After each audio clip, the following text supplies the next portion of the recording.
ওর বাড়িতে জানি না, আমাকে বলছে চল তুই আমাকে বাড়ি থেকে তুলে নিয়ে চল, তোর জন্য একটা সারপ্রাইজ আছে। এবার জানি না কী আছে, বাড়ি থেকে তুলে নিয়ে চলে এসেছি আমাকে। তো এখন আমরা যাচ্ছি ওদের বাড়িতে, এই চলে এসেছি প্রায় বলতে গেলে, রাস্তাতে আছি। বাড়ির সামনেটা ওদের, তো দেখো ওদের বাড়ির সামনেটা কত সুন্দর, দেখো কত সুন্দর, ভালো লাগছে। এই যে এখানে এটা রয়েছে বিটিপিএস এর থার্মালটা রয়েছে,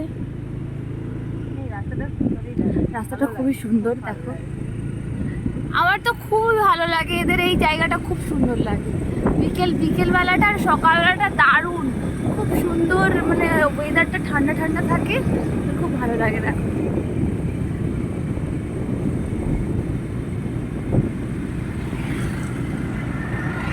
কিরে, কি সারপ্রাইজ আছে তোর বাড়িতে আমার জন্য? চল চল করে যাচ্ছে শুধু, কিচ্ছু বলছে না মেয়েটা। কি দারুণ লাগছে শুধু, দেখো খুব ভালো লাগছে, আর ওয়েদারটাও খুব ভালো লাগছে, অতটা রোদও নেই। বাপরে ঠিক আছে, দেখো কত আম হয়েছে, কত বাড়িতে।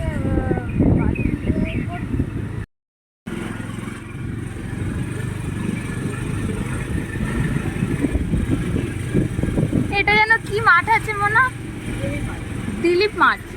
এটা হচ্ছে চন্দ্রহাটির দিলীপ মাঠে আমরা এসছি। এখানে মোনাদের নিয়েও বাড়ি, তো সেখানে আসছি। দেখো আমাকে কিভাবে উল্লু বানিয়েছে, দেখো এই যে রঙের ডিব্বাটা কিনে নিয়ে এসছে, আমাকে বাড়ি থেকে বলছে কি সারপ্রাইজ দেবে, সারপ্রাইজের নাম করে রং কিনতে নিয়ে চলে গেছে।